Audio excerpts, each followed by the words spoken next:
Eric Goode, who gave us Tiger King in 2020, is back at it again with a new docu-series called Chimp Crazy. And I watched it so you didn't have to. And if you're into it, let's do it.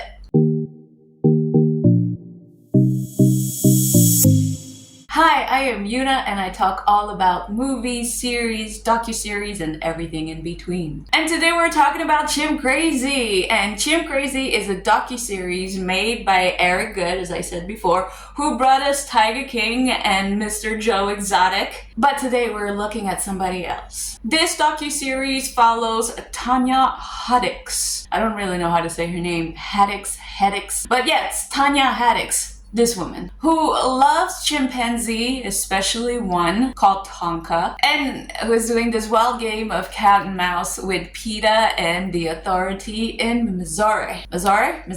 How do you say it in American? Help me. Ooh, I love Tiger King. This is gonna be so good. What is this one about? Come on, tell me. I mean, I said it already. It's about chimps. Chimps? Really? Oh, okay. So, wait. Is she trying to kill anybody? Is she? No, she didn't try to kill anyone. Well, then why are people talking about her? You'll see. So let's start with a quick recap of episode 1, 2, 3, and 4. Yes, this docu-series is 4 hours, and we're going to try to do this in 30 minutes, alright? Probably not, but we're trying, okay? We're starting off with meeting Connie Casey. Now, Connie Casey was one of the first people to introduce chimpanzees to the US in the 70s. Yes, she is. And she is also responsible for 3/4, yes, you heard me, 3/4 of all chimpanzees in the United States. She is also responsible for 4 generations of chimpanzees working in Hollywood. So if you've ever seen a chimp on a card or on TV or in movies, most likely it was a Connie Casey chimp. So you have seen them. You might not know it, but you have seen them. So you're telling me that this Connie person is the OG of chimps? Yep. Like if you got a chimp, her granddaddy or his granddaddy is like a Connie's, most likely? Yes. She's like responsible for like an entire culture of chimps. Correct.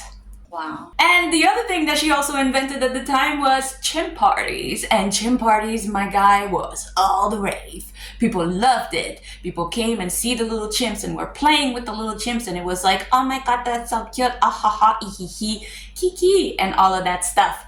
But your guys are forgetting that these are wild animals, and sometimes, they act up. That's right.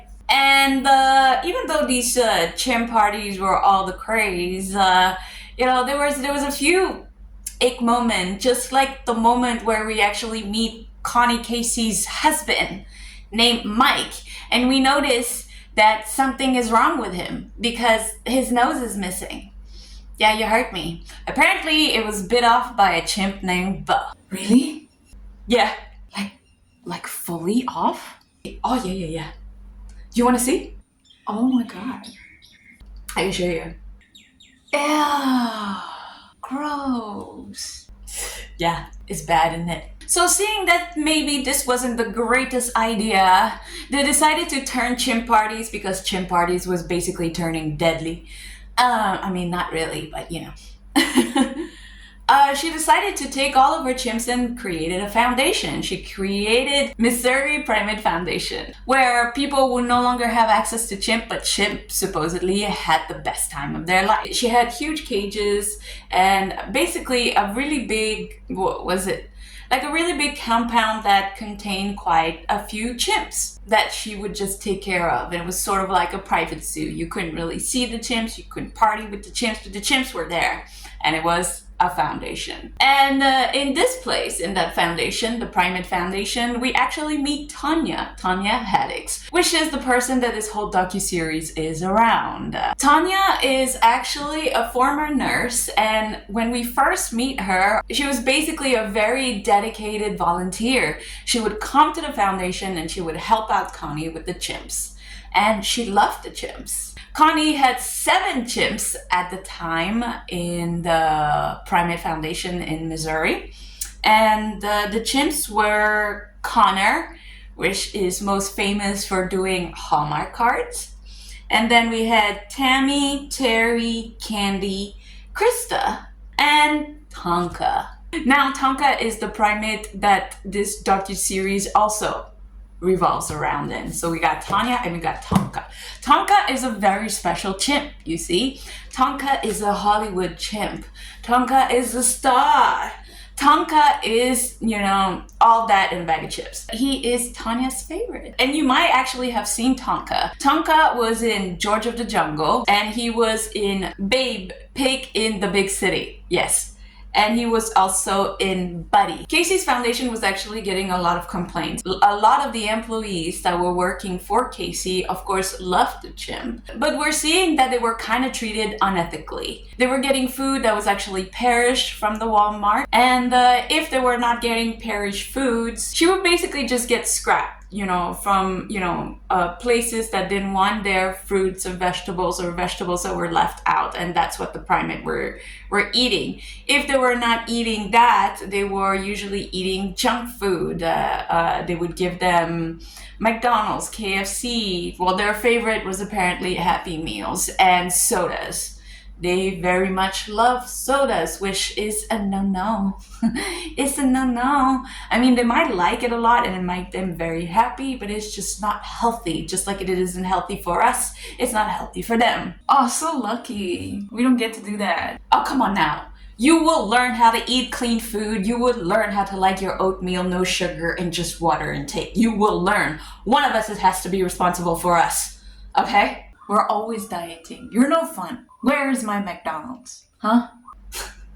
Anyways, moving on. PETA was able to get some footage of the chimps being neglected, especially by the employees that were complaining about it and who actually went to PETA. And by getting this footage, PETA basically ordered the Primate Foundation to clean up their act, make it livable for the chimps, make them have quality food, etc., etc. Tanya took this very seriously. When Connie talked to Tanya about this problem, Tanya was like, you know what? Girl, I got you. I'm gonna fix it. I'm gonna make everything pretty. And apparently Tanya, who was just a volunteer at the time, spent $500,000 trying to get the place running. Painting the walls, making sure that things were clean, giving them food that was not perished, blah, blah, blah.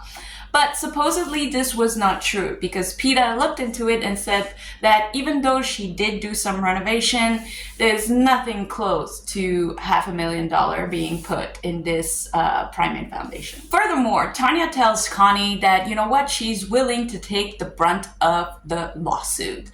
She was like, why don't you just sign the chimps and the lawsuit over to me and I'll take care of it.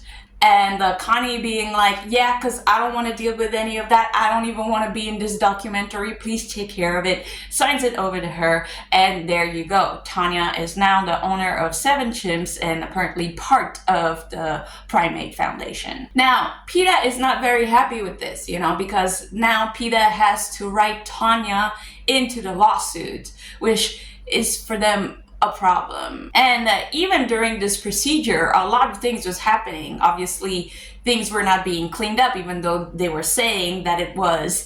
And the chimps were able to escape. Apparently, on the record, they escaped twice and were a menace twice to the neighborhood around that had to go and hide kids and everybody just to make sure that we could capture the chimps safely, which is not a good thing. It's not looking good for Tanya and the foundation here. But of course, Tanya blames it on PETA. She was like, they came over to my place and they opened the gates. You think they really would? No. I think she was lying. Why? You'll see. You'll know. So of course, PETA, seeing this, sends out a motion to basically get the chimps to a sanctuary. They're, trying to make court orders and being like, the chimps are not happy. This is not good environment for them. We got to get them to a sanctuary. And PETA wins because obviously they win. And PETA comes to the foundation and get the 7 chimps. But when they do get the 7 chimps, something weird happens. One of the chimps is missing. Can you guess which one? Tonka is missing. Oh Where is he? I don't know. PETA believes that Tanya Haddox is the one obviously hiding Tonka. She wouldn't. Wouldn't she though? But Tanya swears to PETA that a couple of hours before they came to pick up the chimps, that Tonka suffered a stroke and passed away, and therefore he wasn't there. After the chimps was taken by the foundation, Tanya relocated. She no longer worked with Connie, and she actually made a place of her own. She was still in Missouri, but she had moved to the Lake of the Ozark, where she was planning on making a private zoo. Tanya is actually, well, we already said before that she was a former nurse, but not only that, she is an exotic animal broker, if you believe that those exist. And if you don't understand what it just means that she finds babies of any type of exotic animal, whether it's a chimp, a monkey, wallabies, anything, babies of anything, baby tigers, babies. She finds them and she sells them. She's actually making bank doing this.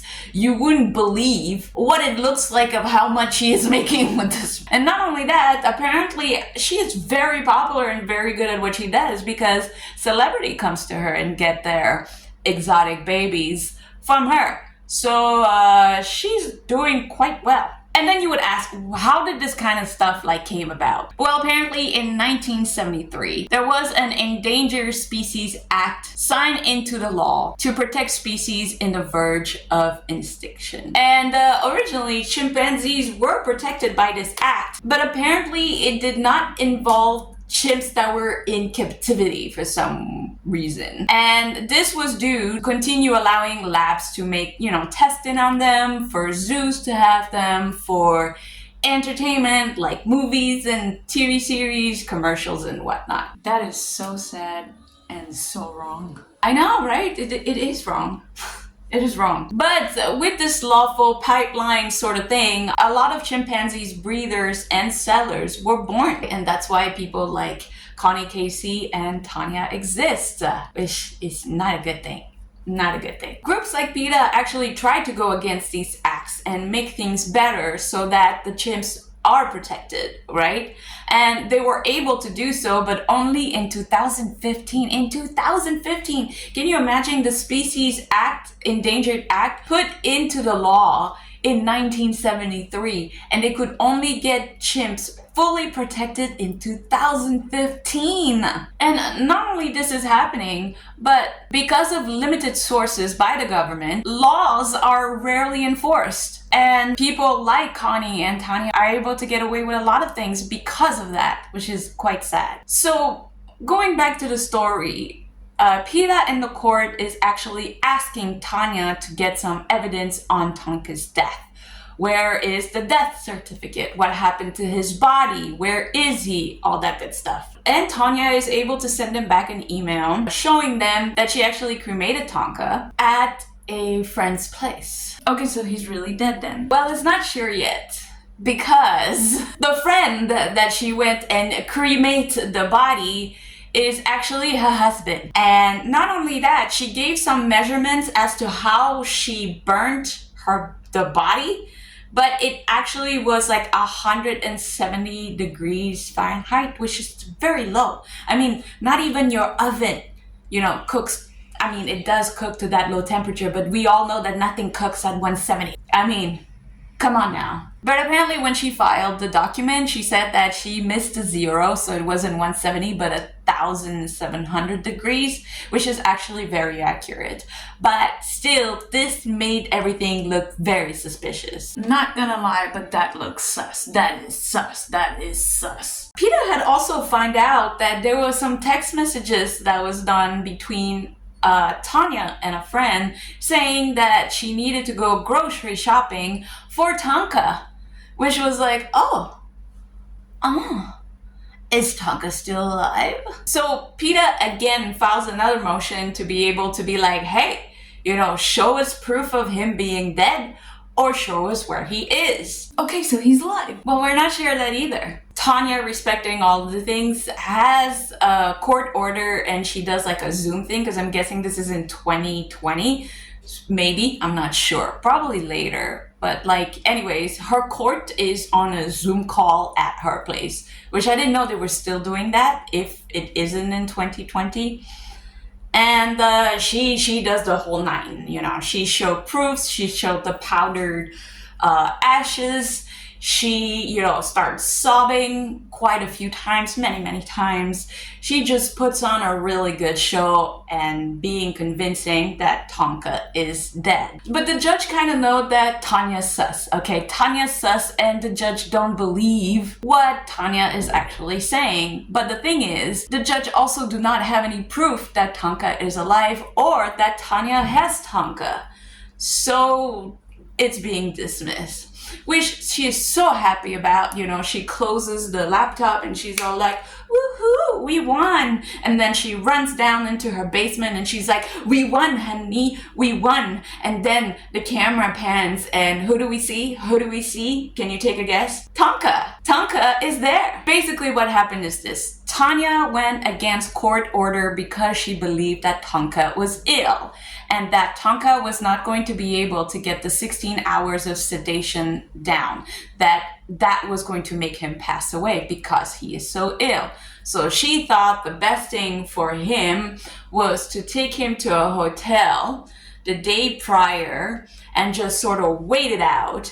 And then when PETA came and get the other 6 chimps, because PETA and, you know, the marshals, sheriff, and all of that would be busy, she just booked it for another facility that was in Ohio, and it was a friend of hers. Tonka was in this facility in Ohio for about 6 months. And then once she got, you know, herself prepped and all that in her own place at the Lake of Ozark, she got him back and put him in her basement. And that's where Tonka has been the entire time. When the documentary crew, you know, that was around this, finds out and sees Tonka, well, they don't really know what to do and immediately reach out to Eric Goode, which is the director of this docuseries, and ask, well, what do we do? Because now we're involved in some sort of kidnapping. So Eric Goode and the crew, of course, contacted some attorneys, lawyers, to see what they could do and also to ask what would be the best thing to do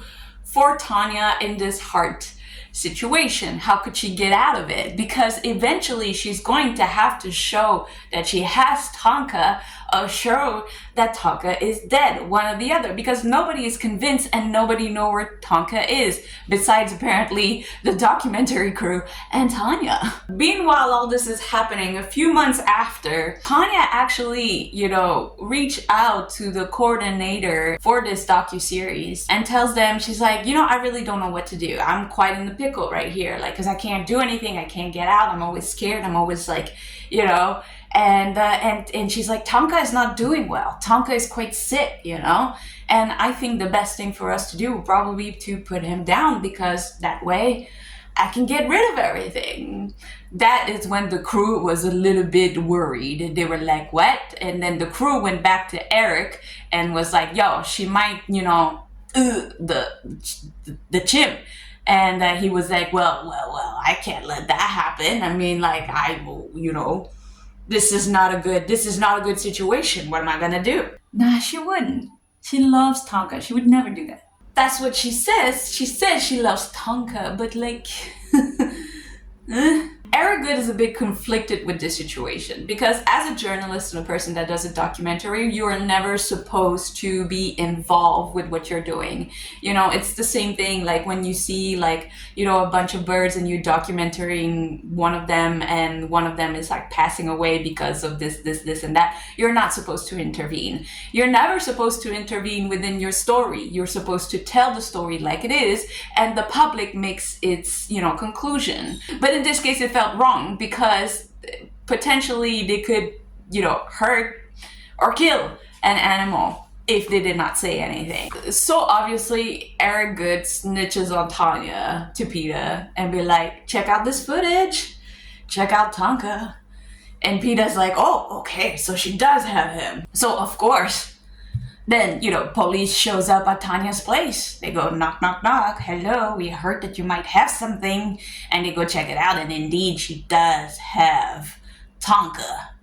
Now now everybody knows, and it's a problem.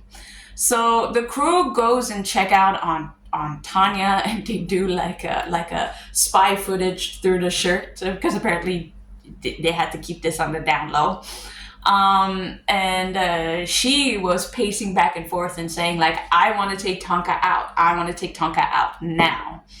And not as in take him out like this, but take him out of the place where she could put him somewhere else, and this just continues, And the crew is trying to tell her, listen, like, don't do this. This is going to end up badly. Just, let it be over. Let them take him. Just end this right now. Eventually, she does listen, and police does come and get Tonka to a sanctuary, which is a beautiful sanctuary, by the way. We do see footage of where he ends up, and then it's like these like full-on islands, where chimps have like friends, and they can, it's just a beautiful place. So don't worry for Tonka. Tonka is doing much better. Also, she was saying that Tonka was sick, and that's why she wanted to keep him and blah, blah, blah. But the vet did a full body, checking thing, and apparently, besides him being a little bit overweight, Tonka was completely fine. Tanya eventually finds out that, of course, it was the crew who gave her away. And that she was not happy about it. She was like, well, if that's what it is, then I'm going to stop filming. And they did stop filming for a little bit, not knowing how the docu-series was going to end up, or if it was even going to end. But eventually she does agree to a last interview, and, to give herself closure and to give the docu-series closure. And she finally meets Eric Goode, and the whole crew and Eric apologize for snitching on her. She says it's fine because it's not her that they're wrong, but it's Tonka, which I don't know. Do with that what you will. The crew and Eric did express that as soon as she decided to like euthanize Tonka, for the better of him or whatever, that's when they, started panicking, and that's when they decided to snitch. And she admits in the interviews that she never had any intentions of actually putting Tonka down, but what she did want to do is give the assumption or the allure that Tonka was dead, so that PETA and the documentary and everything would just like sort of like let her be. No, wait. How does that work? I don't know. But just some people does not have the foresight to see what could possibly happen. Like this though? Oh yeah. Believe it. Not every one of us is intelligent. Oh yeah. And by the way, she seems to think that by doing this documentary and finishing it and it coming out, that people are going to feel sorry for her in some sort of way and be like, oh my God, she should totally have Tonka. And Tonka would be back with her in the basement. She is literally the Lulu. Hey, well, you know what they say. The Lulu is the Salulu. But eventually, Tanya moves forward, and she actually opens up her zoo that she's been wanting to open. Of course, it does not have Tonka, but she has plenty of other animals. She has a lot of them. Like, I thought this was all about Tonka, but no, there's a lot more, which is worrisome. But of course, PETA did not forget what she's done. So PETA actually, filed a motion for her to be like, hey, can you stop exhibiting animals and trading animals and everything that you're doing? Just please stop. But of course, this falls on deaf ears. So she's not learning much. And to prove you that she's not a person that seems to learn from her mistake, 10 months after they took Tonka, she went to visit a friend that has chimps, and then she went into the chimps enclosure, and my girl was attacked. No way. Yep, she was. She lost pus over her ear, and her arm was dislocated. That's so rough. I bet she don't want no chimp no more. Huh? She doesn't want those chimps no more, right? You think, right? But no, because despite all of this, she says to the camera clearly, I was still on a chimp. I would still get a chimp if I wanted to. If I think it's the best thing in the world. So even at the end of this documentary, she does not feel better. This is not better. But what we do know is that Tonka is in a better place, which is the most important thing. So yay to that. And that's the end of the recap. So one of the things that they're actually talking about in this docu-series that I thought was important to talk about too is that apparently there's a whole culture of this, and this is called the chimp moms, and there's quite a few of them, and I did not know this. I did not know that this was a thing, but this is a thing. So apparently there's an entire culture of mostly women who owned chimps and monkeys and basically raised them like babies, like children. And apparently this is the bee's knees because they're completely addicted and they can't stop. And this is kind of how this is shown in the documentary to basically show you how it feels to have monkey love, which is the greatest love you could ever have, supposedly. I don't know, it doesn't sound good. Monkey love. Yeah, monkey love. They claim that this is the bee's knees because these are like children that never grow up, and you can basically shape and mold them however you like. They will do just about anything, to please you, and this is what they like. That sounds like a mental problem. Yeah, but be nice, okay? Because understand that all these women are women that somehow went through something and feel the need to be needed, if you want. These are women that, usually lost children or recently lost their spouse, and they have this, urge to feel needed. And this is like the best thing ever because this thing will always need you. It will never grow. Well, it does, but not in their mind, and it will always be their kid that stay at home, the kid that they can over, the kid that will do and be there just for them, which is very selfish. I don't agree with this. Still not sounding healthy though. Yeah, I agree. In the documentary, they do talk about, first of all, various chimp moms, but they also talk about various chimp attacks, One of which is the most popular one, which is the Travis attack.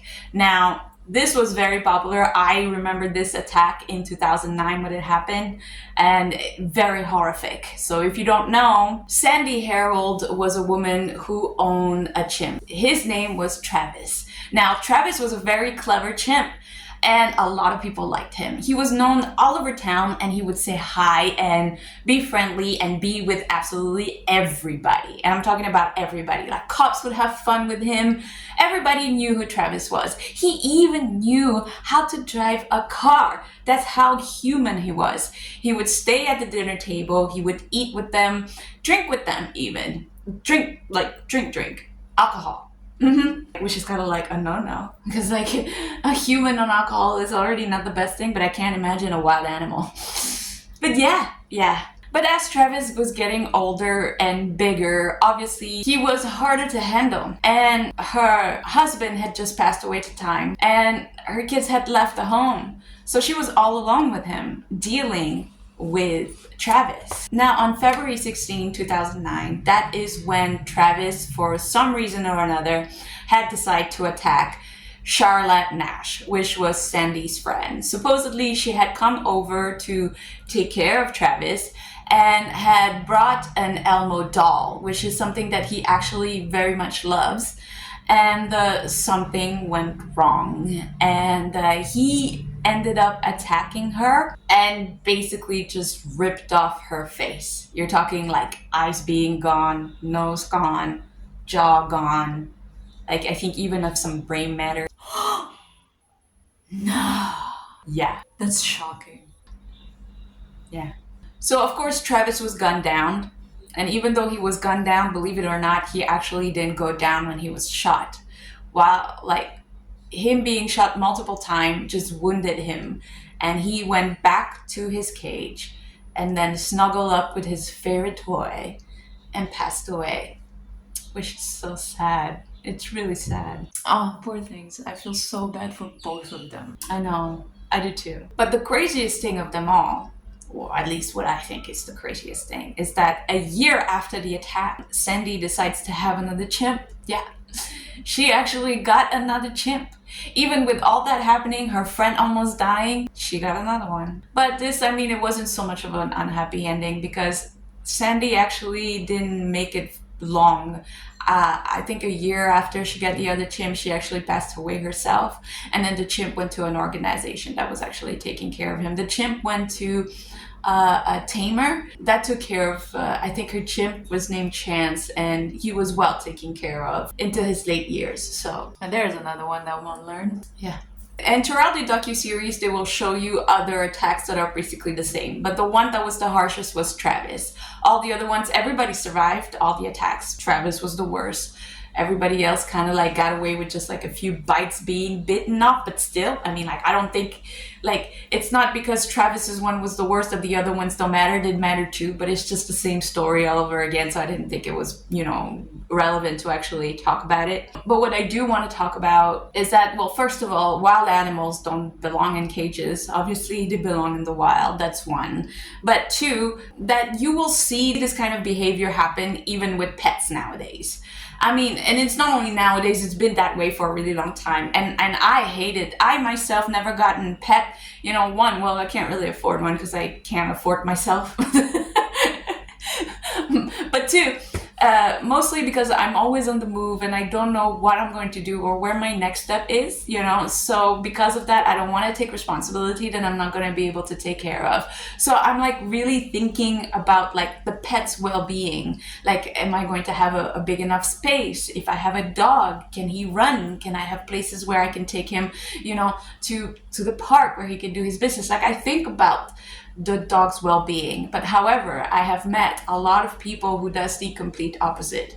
They actually get pets, whether they're cat, dogs, whatever, for their own selfish needs, because they're lonely, because they want some sort of entertainment, and they buy them outfits, they make them do things, you know, or they overfeed them. That's another thing. They're like, oh, you want a little cookie, you want a little cookie, and just giving them cookie until the fucking dog has diabetes. It's not good for them, you know. Like, these are people that are so tremendously selfish.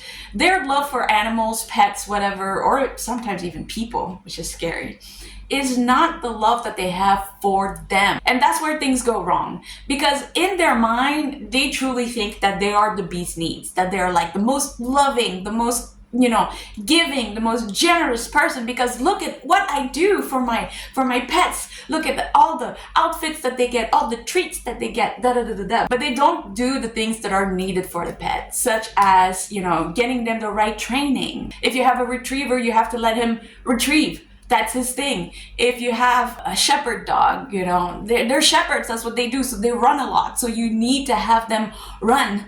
Greyhounds, you can't just keep your dog inside, make them go in the garden to do their business and come back and not get them any stimulation. And there's so many people do this. So many people mistreating their pet because they say they love them, but they don't love them for them. They love them for themselves. Which I hate this. I hate this so much. And I have talked to some of my friends about their behavior towards their pets, but these people cannot hear you.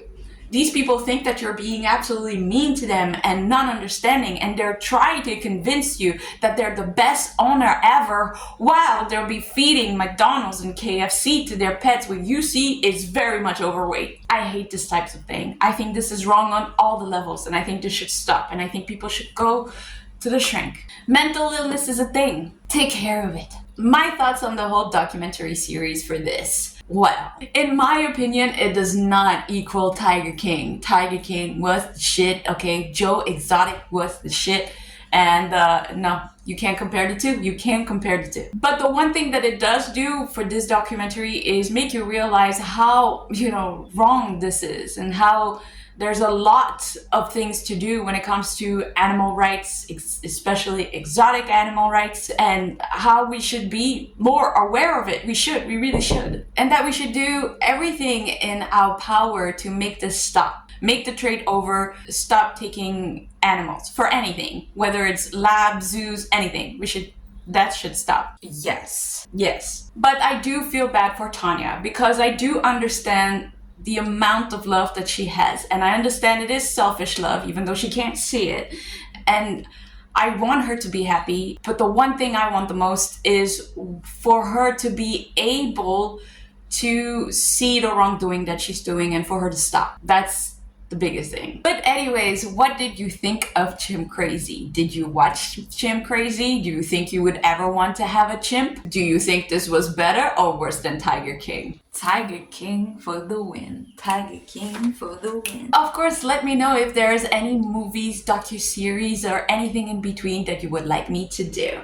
And that is it for me today. Thank you so much for being here. Thank you for watching.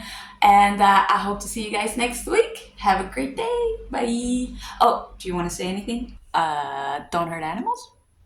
Bye. Yeah, don't hurt animals. All right. Bye-bye.